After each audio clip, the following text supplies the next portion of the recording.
የዘመን አቆጣጠሩ ምን ይሁን የሚል ብሔራዊ ምክክር ኮሚሽኑ ላይ እንደተነሳ መረጃዎች በተለያየ መንገድ ይመጣሉ። ይሄ የኢትዮጵያ ካሌንደር ለኔ ሙስሊሞች አሉ 1፣ የወላይታ የዘመን አቆጣጠር አለ ጊፋት አካባቢ 2፣ የሲዳማ አቆጣጠር አለ ጫምባላላ 3፣ የቦረና ካሌንደር አለ። ብዙ ካሌንደሮች አሉ። የዘመን መቁጠሪያ ካላቸው ሀገሮች አንዱ ነን። ለዘመናት በዚህኛው አቆጣጠር ቆጥረናል። ለመስማማት ቀናነት ነው የሚጠይቀው። የኔ የሚለውን ስሜት ትተን ቀናነት ሁሉ ነገር መፍትሄ አለው። ለምሳሌ ዓለም ላይ ቢሲ እና ኤዲ ይላል።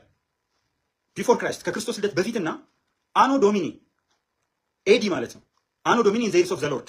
ስለዚህ ሎርድ የሚለው ጌታ ኢየሱስ ክርስቶስን ይዛል። ቢፎር ክራይስትም ሲል ክርስቶስን ይዛል። ሶ ብዙ ሀገሮች አንቀበልም አሉ። ለምን ክርስቶስ ይባላል? የኛ አይደለም አሉ። ህንዶችም፣ ሽንቶይችም፣ ሌሎችም ዓለም አንድ መፍትሄ ፈለገ። ቢሲኢ አለ። አያችሁ፣ ቢሲ የሚለውን ቢፎር ክራይስት የሚለውን ቀየረና ቢሲኢ አለ። ምን ማለት ነው? ቢፎር ኮመን ኢራ። አያችሁ፣ ቢሲ የሚለው እንዳለ ሆኖ ኢ ያስገባ። ዓለም እኮ ብልሃት አላት።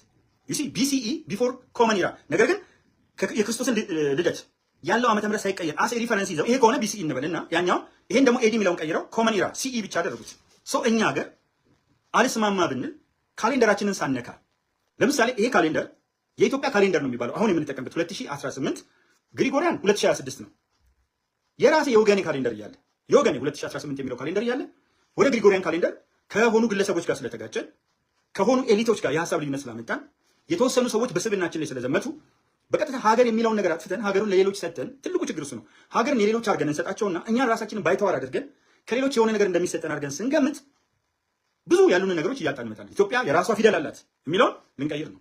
ሰንደቅ ዓላማው ላይ ሁለት ሀሳብ አለ። እኔ አሁን ባለኮከቡን ሳየው ይቅርታ አድርጉልኝና ያቅለሸልሸኛል። በሪፈረንደም ቢወሰን ግን አውለበልበዋለሁ በደስታ። ለምን? ህዝብ ተስማማበት። ማንኝ እኔ አንዳንዱ ይመጣና ጭፍን ጥላቸው ውስጥ ይገባና አረንጓዴ ቢጫ ቀዩ ሌላ ነገር ስለሚያስታውሰኝ ይላል። አያስታውስህ አረንጓዴ ቢጫ ቀዩ። እኛ አይደለንም አናጠፋውም። በቃ ጃማይካዎች ይዘውታል። የአፍሪካ ሀገሮች ማን ይዘው? ኢትዮጵያን አንበኛ እየኮሩ ነው። እኛ እንደዚህ ለአፍሪካ ተምሳሌት መሆን ሲገባን በመገዳደል ውስጥ ለውጥ አልመጣም። እንድንታረቅ አይፈልግም። ይህን ኢትዮጵያ እንወቅ። ብዙ እጆች አሉ። ብዙ ሊያጣሉን የሚፈልጉ ሰዎች አሉ። ትንሽዬ ሰዓት ካገኙ ነዳጅ ይዘው ይቆማል።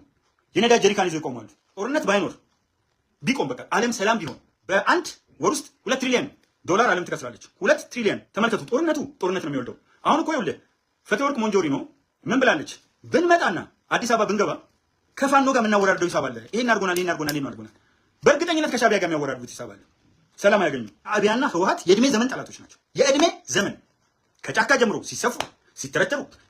ሲተረተሩ የሚጣሉት በጥቅም ነው፣ በዝርፊያ ነው፣ በስልጣን ነው። ማን የበለጠ ሼር ነው? ሻቢያ እኮ ኢትዮጵያ ገብቶ ከህወሓት ጦር ጋር ግንቦት 1983 ኤርትራን ለማስገንጠል ማን ፈጠራቸው? በደንብ በርሊን ውስጥ የፈጠራቸውን አካል ሁሉ በደንብ አሁን የበለጠ እዛ በርሊን ሄጄ ንግግር ያደረኩባት አዳራሽ አለች። ተአምረኛ አዳራሽ፣ የኢትዮጵያ ፖለቲካ ትርምስመስ የተጀመረባት አዳራሽ ናት። ኑረንበርግ ላይ ደግሞ ሰፊ ኢትዮጵያን የማፍረስ ሴራ ኑረንበርግ ላይ 1500 የሚሰለጥኑ ኢትዮጵያውያን ነበሩ። በዛን ወቅት ማይነጋገሩ፣ ከሌላው ጋር ሰላምታ ማይለዋወጡ፣ ማይነጋገሩ በቅድ የሚሰለጥኑ ነበሩ። ግድ የላችሁም፣ ቆም ብለን እናስብ። እብደት ይብቃ። ይሄው እብደት ከ600 ሺህ እስከ 1 ሚሊዮን የትግራይ ንጹሃንን በቅርብ ጊዜ እንትናል። አሁንም እብደቱ አስክሯቸው እየመጡ ነው። በዚህ በኩል ምን አለ? ከሳሽ የተከሳሽን ልብ ቢያውቅ ኖሮ ፍርድ ቤት አይቀርብም ነበር ይባላል። እዚህ ጋር እኛ ያለው መከላከያ ሰራዊት፣ እዚህ ጋር የተወሰነ 4 ሰው 5 ሰው እያሳየ 2 መኪና ከበበ በምታሳየው የሚለካ ሰራዊት አይደለም። ዝም ብሎ በሄድ ውቅያኖስ ነው የሚገባው በእርግጠኝነት። ክቡር ፊልድ ማርሻል ብርሃኑ ጁላ እያንዳንዱ የሚንጫጫበት ለምንድን ነው? ሻቢያን አዝረጥቷል። መለስ ነው ተመለስ ያለው። ተመለስ ብሎ ሜዳሊያ ያሸለሙ እዴ አባሮ 3 ጊዜ እያሳደደ መቀሌ ደርሶ ነው የፕሪቶሪያ ስምምነት የተደረገው። እያሳደደ እነዚህ ሰዎች ሁልጊዜ ጦርነት። ይሄ ሰውዬስ እርቅ በየትኛው መንገድ መተህ ከቤቱ ጀምሮ እስከ ሀገር ድረስ በአፍሪካ ውስጥ ይሄን የሚያክል ዲፕሎማሲ ሰራ የለም። ዲፕሎማሲ ደከመ ይለዋል። ዲፕሎማሲ ወደቀ ይለዋል። ከማን ጋር? ከሶማሊያ ጋር፣ ከኢሳያስ ጋር። እንዴ ኧረ እንተዛዘብ በእናታችሁ። ብሪክስ የገባ ሰው፣ አይኤምኤፍ አንተና አንደኛ ከአፍሪካ ያለው ሰው፣ ዓለም ምቀኛ ሳይነሳ የሎሬት አይነቃውም እኮ የሰላም ሎሬት ነው። በቃ ፎር ዘ ፈርስት ታይም ኢን ኢትዮጵያን ሂስትሪ፣ ፎር ዘ ፈርስት ታይም ኢን ኢትዮጵያን ሂስትሪ የሳይንስ ሙዚየም፣ ፎር ዘ ፈርስት ታይም ኢን ኢትዮጵያን ሂስትሪ ኢኮኖሚ እድገት፣ ፎር ዘ ፈርስት ታይም ኢን ኢትዮጵያን ሂስትሪ በ5 ዓመት 35,000 አጸደ ህጻናት፣ ፎር ዘ ፈርስት ታይም ኢን ኢትዮጵያን ሂስትሪ 1.2 ሚሊዮን መኖሪያ ቤቶች፣ ፎር ዘ ፈርስት ታይም ኢን ሂስትሪ 36 ቢሊዮን የነዳጅ ድጎማ፣ ፎር ዘ ፈርስት ታይም ኢን ኢትዮጵያን ሂስትሪ በኢትዮጵያ ታሪክ ለመጀመሪያ ጊዜ ማዳበሪያ ፋብሪካ፣ በኢትዮጵያ ታሪክ ውስጥ ለ70 ዓመት 7 ሚሊዮን ብቻ የሚያጓጉዝ አየር መንገድ 21 ሚሊዮን 3 እጥፍ በ5 ዓመት፣ በ70 ዓመት ያልሰራው በ5 ዓመት፣ በ27 ዓመት ያልተላከ ወርቅ 3.3 ቢሊዮን ዶላር ብቻ ነው ወደ ውጭ ንግድ በ27 ዓመት የተላከው። በአንድ ዓመት 5.5 ቢሊዮን ዶላር ምንም አትደርስበትም። በቃ ሂዝ እደግመዋለሁ አንፓራለድ unmatched, unstoppable and unpredictable. Dr. Abiy Ahmed is Deus Ex Machina who brought an end to the debris of past brutal systems.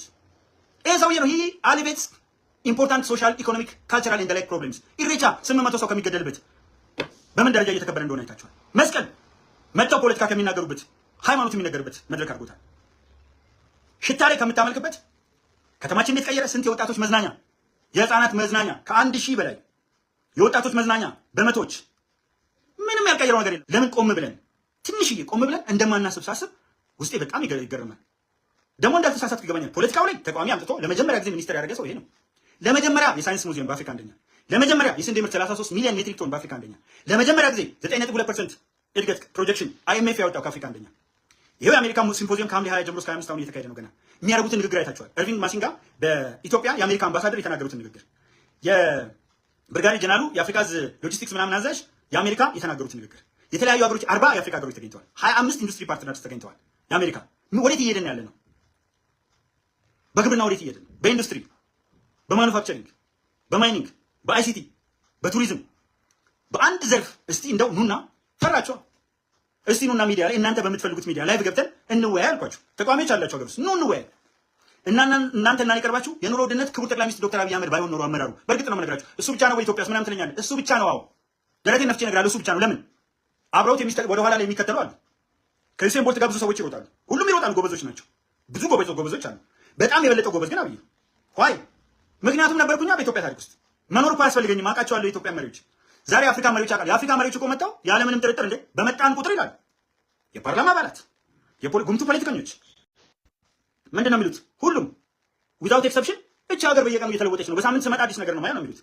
የኛ ምቀኞች ናቸው እንትን ያሉት። ስለዚህ አፍሪካም ያምንበታል እኮ አፍሪካም ይኮራበታል። መስክሯል። ለምን እንደነሱ ማናደርገው ብሎ እኮ ፓርላማዎች ጸብ ተነስተዋል። ይሄ ሰው እንደው ሰው አንድ ቦታ አይፎርሽም። በትምህርት ጤና እንደው አይተህ ታውቃለህ? እንደዚህ አይነት ጤና ከ30 በላይ ጤና ተቋማትና የነበሩት ሆስፒታሎች በከፍተኛ ደረጃ ማሻደል እንዲህ ብለን ከምገባበት አሁን እኮ እንደ መዝናኛ ሆነ ነው የምታስታምሙ። ግቡ ነው ዝም ብያባረር ነበር። የትሩማንትሪ የሚባል ቁጥር አለ ታውቁት እንደው ትሩማንትሪ ወይም ደግሞ ቱሪማንትሪ 3 መንዝ ስትሪ ይሉታል አንዳንዶቹ። በ3 ወር የሚደርስ 3 መንዝ ስትሪ ትሩማንትሪ ምናምን በሱ እያባረር ነበር። ምን በላው 4 ኪሎ ፒያሳ ካሳንቺስ ነበርኩ። ከማንንም በላይ አዲስ አበባ ውስጥ ነበርኩ። አዲስ አበባ የተወለደው ልጅ በህፃንነቱ አደገ። እኔ ደግሞ በ22 ዓመት አዲስ አበባ ገባሁ። ሰው አየሁት፣ ዓለምን ዞርኩ፣ ማነጻጸር ቻልኩ። የኛም ፖለቲከኞች አየኋቸው። ደግሞ የሃይማኖት አባቶች የሚባሉት አውደ ምሕረት ላይ ቆመው ምን ይላሉ? ፓስተሮቹ ቆመው ምን ይላሉ? እሱ ግን ምን አስተምሩ ይላቸዋል። መጽሐፍ ቅዱሳችሁን አስተምሩ።